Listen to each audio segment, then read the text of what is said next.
Hi, I'm Eileen with the Ann Arbor District Library. Welcome back to the kitchen. It is fantastic to have you here. Today we're making snowmen. Marshmallows. We're making marshmallows that look like snowmen. When they're done, they look like this. It is so crazy adorable. A homemade marshmallow tastes way better than store-bought. And bonus, these guys fit perfectly in a mug of hot cocoa. They just float there right on top of your hot chocolate. It is fabulous. So sweet, so fluffy, so cute.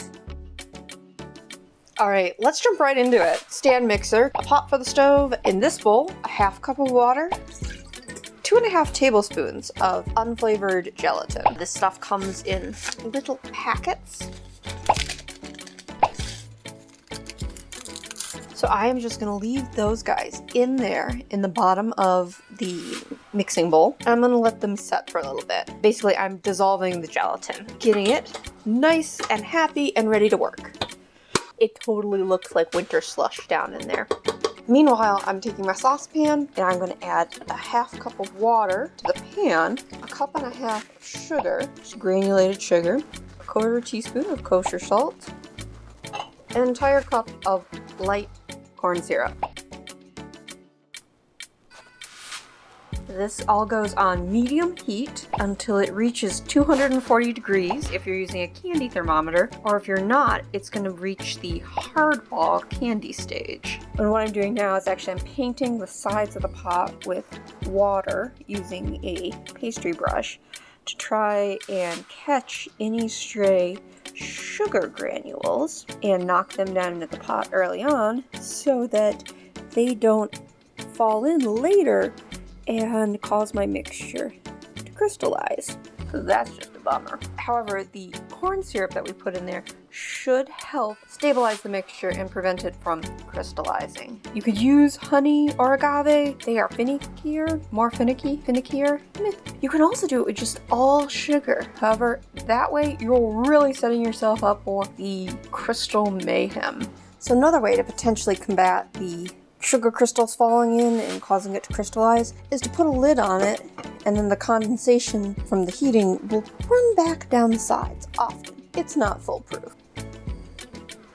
It's starting to smell really good. Let's check again.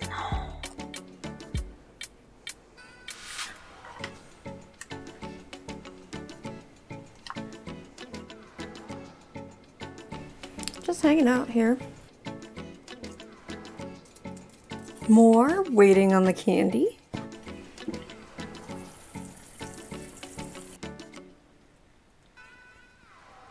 Almost there. Almost there. Oh, 240. Hello. So I've got my whisk attachment in here. I turn this on low, and then we're going to drizzle this guy in slowly down the side.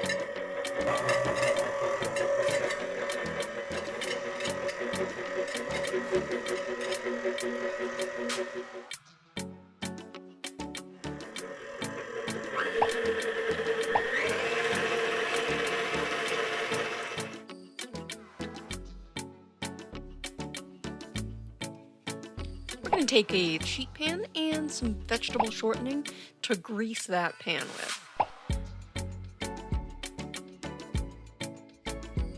Be sure to get the edges and corners because marshmallow will stick to everything. Just in a side bowl, a quarter cup of powdered sugar, also known as confectioner sugar, and we're going to mix that with a quarter cup of cornstarch.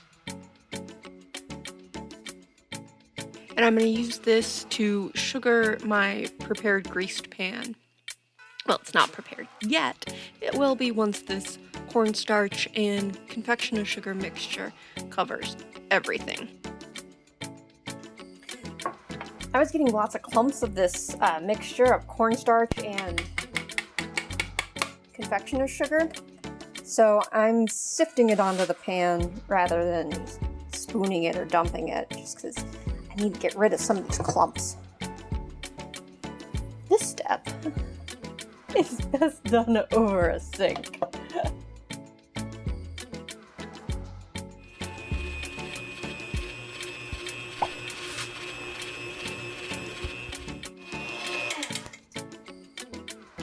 Woo, that is one hot mixer. Okay. So here is, after 13 minutes of being on high, the marshmallow consistency. Oh my goodness. Ah! So when you take marshmallow between your two fingers, stretch it out. You see the little peak stand. My marshmallow is already beginning to set. Woo! It's fun at this point. Every tool you work with that touches the marshmallow needs to be greased. So I'm using Crisco. I also use Crisco on the pan. It's gonna be best if you have a solid rather than a liquid. So if you wanna use coconut oil, you can, but use the solid coconut oil, not the liquid stuff. It's kind of really fun consistency. It's so fluffy. Oh, so glad the spatula is greased.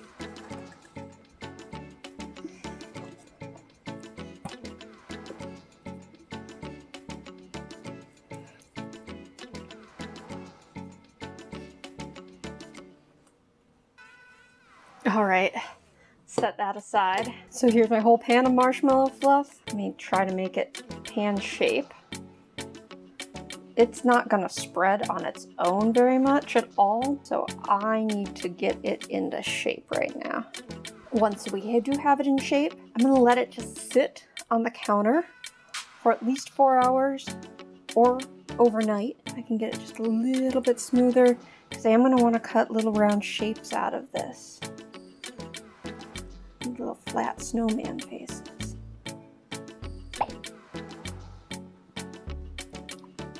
But it tastes good. It tastes like marshmallow. Score. And here's the layer of confectioner's sugar and cornstarch. Now I do have extra of this cornstarch and sugar mixture, and I'm gonna keep that for tomorrow or whenever we come back to this marshmallow, because each time we cut them out, we're gonna coat the sides with this stuff. Help them stay nice and as separate, unique individuals. Such a mess. Okay. Cleaning, and I'll see you in 4 hours. Okay, so here we are on day 2. I've let my marshmallow sit overnight. It's almost like a field of snow at this point. I'm going to turn it out onto a cutting board. I am, however, taking some precautions because it's still quite sticky. First things first, let's cut it away from the edges of the pan. It's stuck just enough that it's not gonna flop out on its own.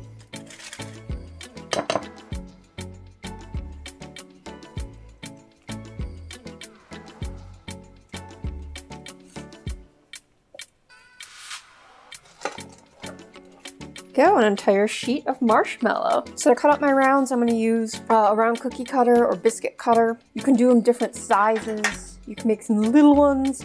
I'm going to do a combination of both. I have my powdered sugar and cornstarch here. I'm going to try to get some of that on my cookie cutter.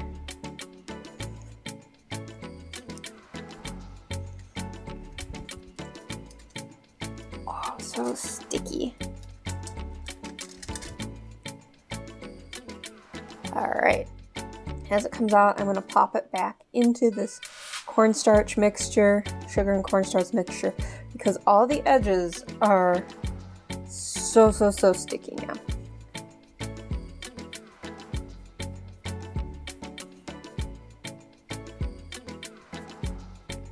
There we go. First marshmallow round.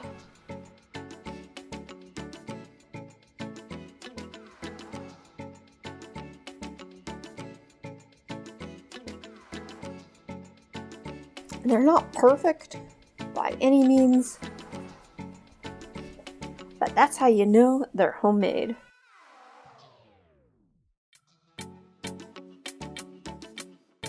If you have other cookie cutter shapes, you can of course cut out other shapes than just circles from here.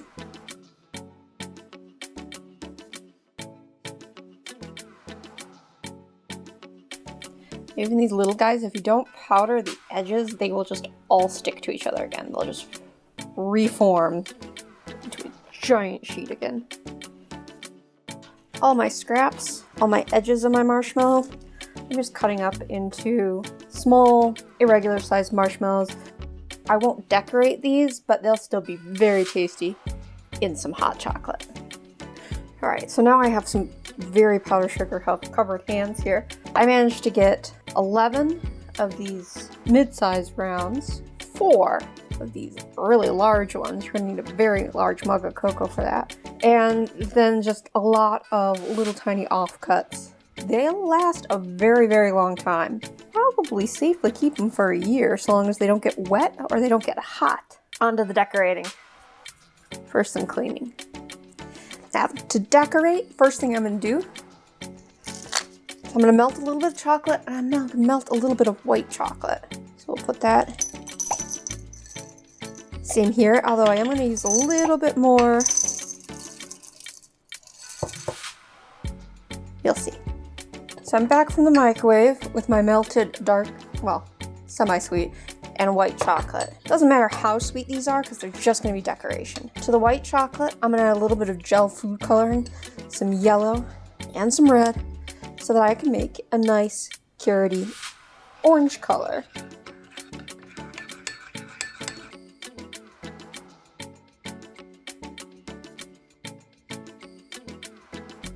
It's a little salmon colored right now. So we'll just try to bump it back to orange. I like it. So I'm going to put these in a piping bag.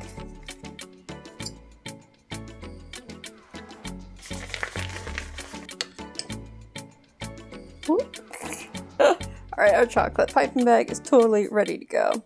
So I'm going to take one of my rounds. So with our chocolate, do a couple of eyes. Yep. Let's make you a little bit rounder. And then a cold mouth.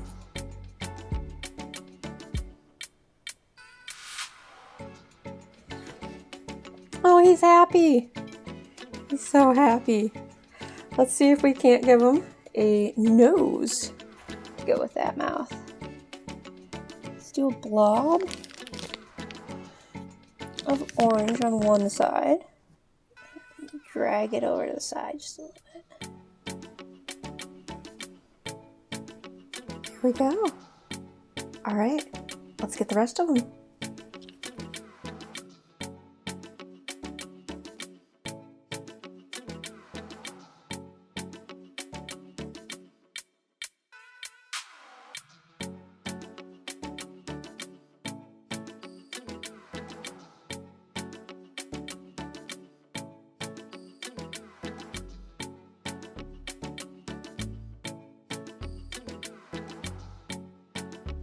So here they all are. A whole little army of snowmen. I'm gonna wait for the chocolate to set up before I move them around too much. At some point here, there's some that are a little pointy, and I'll nudge those back down. But these happy little snowmen, happy little marshmallow snowmen are good to go.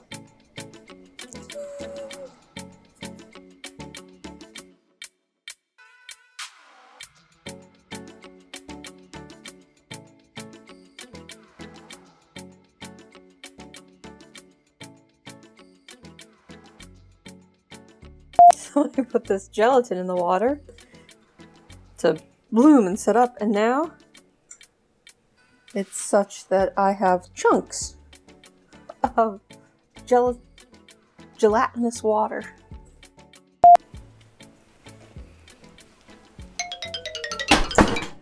Oh,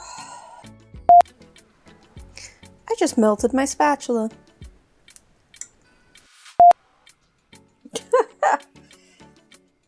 What's all the water on the floor from? Peppa found the chunk of saturated gelatin. Oh, I gotta give myself more cord.